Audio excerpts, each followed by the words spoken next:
today we are going to start with sentences and we learn how to rearrange the jumbled sentences. तो यही आपके paper में आता है, rearrangement of the jumbled sentences. तो basically जितने भी सेंटेंसेस होते हैं उसमें उस सेंटेंस के कुछ पार्ट्स होते हैं, वो पूरा सेंटेंस कुछ कुछ पार्ट्स में डिवाइडेड होता है. तो उसके पार्ट्स क्या होते हैं? Subject, helping verb, action verb, object और कुछ अदर वर्ड्स. तो जैसे कि if I give you an example, I am teaching you, तो आई कौन टीच कर रहा है? वो सब्जेक्ट हो गया. टीचिंग एक्शन वर्ब हो गया, मैं पढ़ा रही हूँ. ओके, और फिर यू क्या हो गया? ऑब्जेक्ट हो गया. किसको पढ़ा रही हूँ? तुम्हें पढ़ा रही हूँ. तो you is the object. So subject क्या होता है? सबसे पहले ये देख लेते हैं. तो सब्जेक्ट क्या होता है? ही, शी, आई, दे, ये सब सारे सब्जेक्ट होते हैं. जो किसी काम को कर रहा होता है उस सेंटेंस में, उसको हम सब्जेक्ट बोल देते हैं. ठीक है, like in the sentence I am teaching you, who is teaching you? I. तो आई इज़ द सब्जेक्ट है. The second part is helping verb. Helping verb is, are, am, was, were, have, had, has, basically all the modals. तो ये सारे इन सबको क्या बोलते हैं? Models बोलते हैं. और भी सारे मोडल्स होते हैं, like could, should, would, shall, will, ये सब भी हमारे यूज़ हो सकते हैं. तो इन सबको हम हेल्पिंग वर्ब बोलते हैं. हेल्पिंग वर्ब का यूज़ क्या होता है? वो एक्शन वर्ब के पहले लगते हैं, और एक्शन वर्ब के पहले लगकर वो सब्जेक्ट और एक्शन वर्ब को कनेक्ट करते हैं. So what is action verb? जिन सारे सब्जेक्ट, जिन सारे वर्ड्स के पीछे ना लग जाता है, हिंदी में क्रिया जिसको बोलते हैं, जाना, करना, तो ये सब सारे एक्शन वर्ब्स होते हैं. तो जैसे कि decide, decided, met, read, taught, trained, ये सारे एक्शन वर्ब्स होते हैं. तो जो काम हो रहा होता है उसको हम, जो काम कर रहा होता है सब्जेक्ट, उसको हम एक्शन वर्ब बोल देते हैं. फिर आता है ऑब्जेक्ट. ऑब्जेक्ट वो होता है जिसके बारे में यहाँ पे बात हो रही होती है, जिसके बारे में कहते हैं, जिन पर वो काम हो रहा होता है. जैसे कि क्या कहते हैं? डिसाइडेड. डिसाइडेड क्या? डिसाइडेड कोई चीज़ डिसाइडेड, कोई प्लान डिसाइडेड. तो प्लान जो हो गया वो इसका ऑब्जेक्ट हो गया. जैसे आई एम टीचिंग यू, तो I is the subject here, teaching is the helping action verb, and किसको मैं पढ़ा रही हूँ? यू. तो यू इज़ द ऑब्जेक्ट, क्योंकि ये जो काम हो रहा है, जो टीच कर रही हूँ मैं, वो किसको कर रही हूँ? ये काम किसके लिए हो रहा है? It is for you. तो you is the object here. Plus जितने भी और सारे जो वर्ड्स होते हैं सेंटेंस के, उसके बाद आते हैं. तो बेसिकली जितने भी सेंटेंसेस होते हैं, हम उसको जो भी रीअरेंजमेंट करते हैं वो इसी बेसिस पर करते हैं. इसी के बेस पर जितने भी सारे सेंटेंसेस हैं वो सारे अरेंज होते हैं. सो पहला जैसे फर्स्ट एग्जाम्पल है, and space conquered air time we have help of with the scientific inventions. तो सबसे पहले जैसे as I have told you, सबसे पहले सब्जेक्ट आएगा. तो subject here is we. We is the subject. Then जैसे जो स्ट्रक्चर मैंने जो आपको बताया है, subject plus helping verb plus action verb plus object plus other words, तो उसको ऐसे ही करने की कोशिश करते हैं. सो सबसे पहले क्या आएगा? Subject, that is we.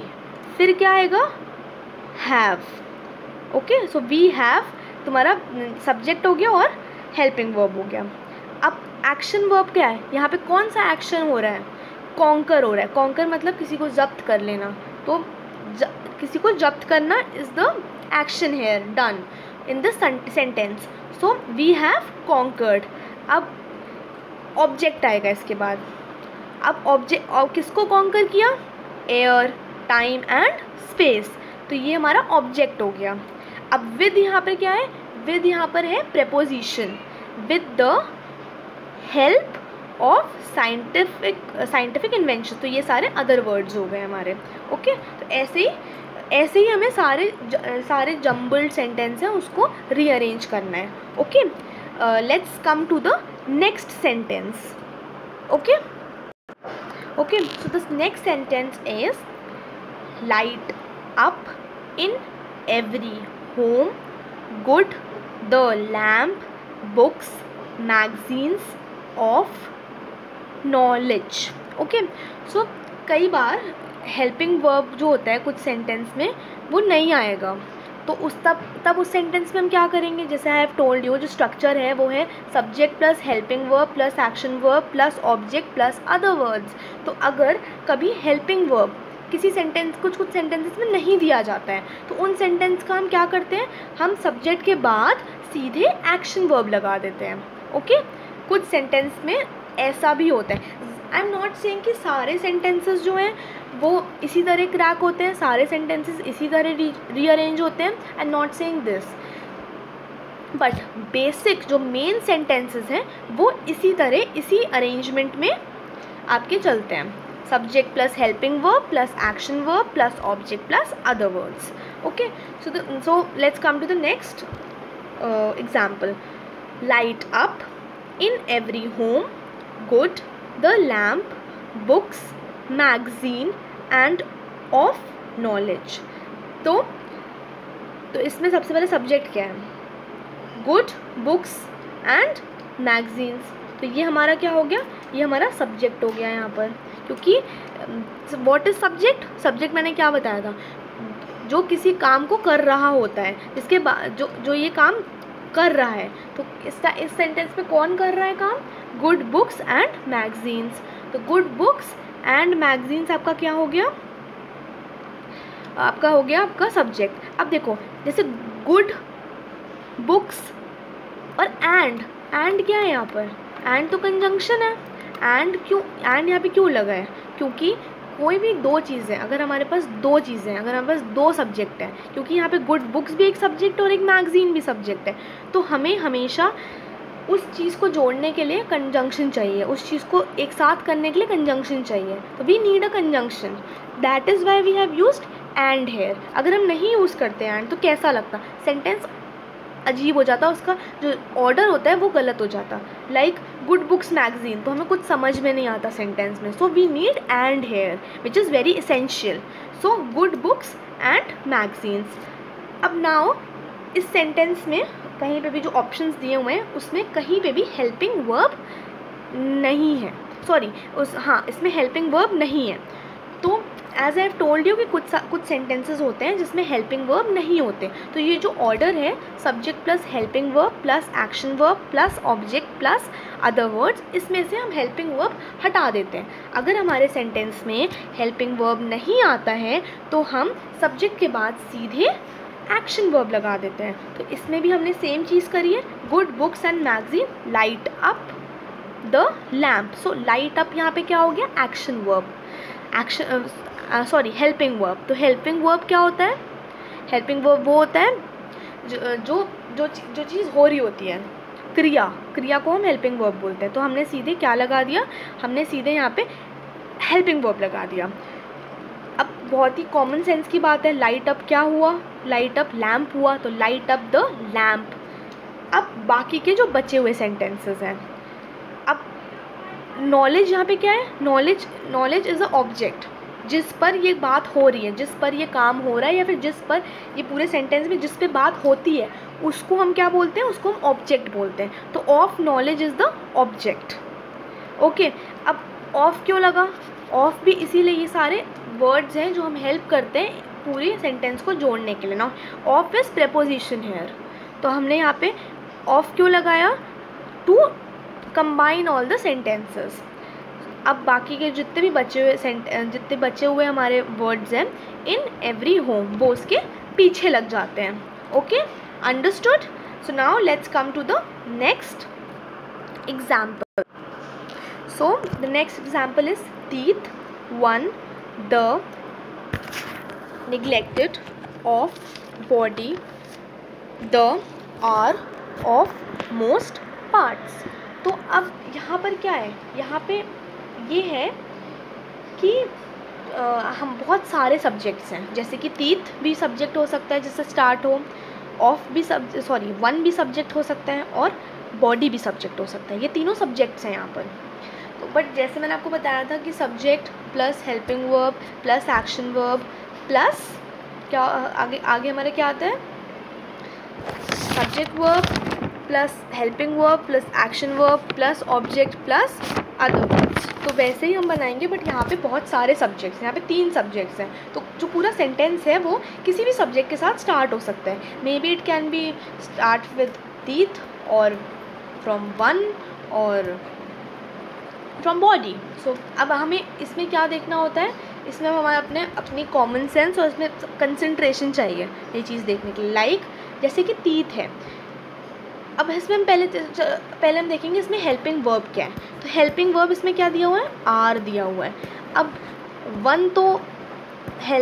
One और बॉडी दोनों ही सिंगुलर हैं, सिंगुलर फॉर्म में, तो उनके लिए तो हेल्पिंग वर्ब आर यूज़ नहीं हो सकता है ना, बट टीथ के लिए हो सकता है, टीथ प्लूरल है, तो टीथ के लिए हम helping verb as are use कर सकते हैं, बट वन और बॉडी के लिए हम यूज़ नहीं कर सकते हैं।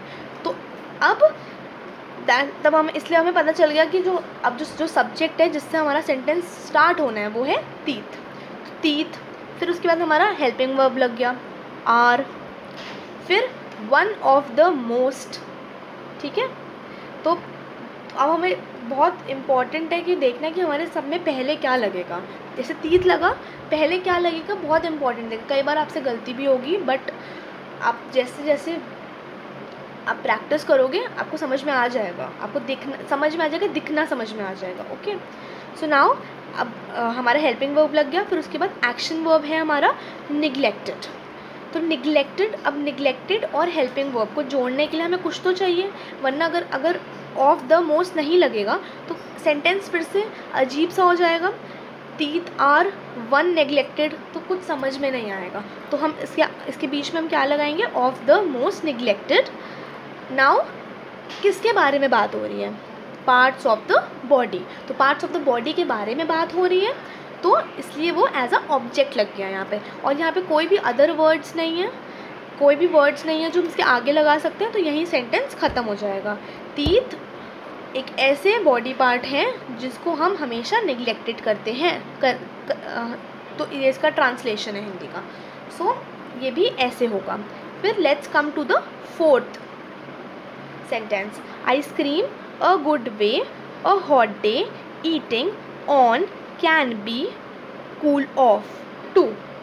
Okay, so कई बार सब्जेक्ट जो होगा वो जेरेंड होगा। जेरेंड मतलब क्या होता है, first form of the verb plus ing, मतलब eating, teaching, having, meeting, driving, going, तो ये सारे जेरेंड होते हैं। तो बहुत बार सब्जेक्ट जो होता है वो हमें जेरेंड फॉर्म में मिलता है। जैसे कि यहाँ पर है ईटिंग, तो हमने सबसे पहले ईटिंग लगा लिया, ठीक है। कई बार कोई भी सब्जेक्ट नहीं मिलता हमें, ठीक है। तो इसमें वैसे कोई भी सब्जेक्ट है नहीं, ना आई है, ना शी है, ना दैट है, ना दे है, ना किसी के बारे में बात हो रही है। तो यहाँ पर जब कोई भी सब्जेक्ट नहीं होता है तो हम किससे स्टार्ट कर देते हैं, हम जेरेंड से स्टार्ट कर देते हैं, दैट इज़ ईटिंग। फिर उसके बाद हमने क्या लगाया, ईटिंग आइसक्रीम, फिर ऑन अ हॉट डे, ठीक है। तो यहाँ पे हमारा कोई वो भी नहीं था, हमारा कोई हेल्पिंग वर्ब भी नहीं था, right. Can be good way to cool off, तो अब इसमें 2 तरीके से यूज़ हो सकता है। हम ये भी बना सकते थे, eating ice cream can be a good way to cool off on a hot day. हम ऐसे भी बना सकते हैं और ऐसे भी बना सकते हैं, eating ice cream on a hot day can be a good way to cool off. तो ऐसी सिचुएशन में हम क्या देखते हैं, जो सेंटेंस बिल्कुल मोस्ट अप्रोप्रिएट लगे दोनों में से हम उसको लिखते हैं, जो सुनने में मोस्ट अप्रोप्रिएट लग रहा है। सो इस सेंटेंस में सुनने में सबसे ज़्यादा मोस्ट अप्रोप्रिएट लग रहा है वो है eating ice cream on a hot day can be a good way to cool off, तो हम ये लिखेंगे। So now I have come to the end of this video. So next video I will try to explain you more with more examples, more difficult examples.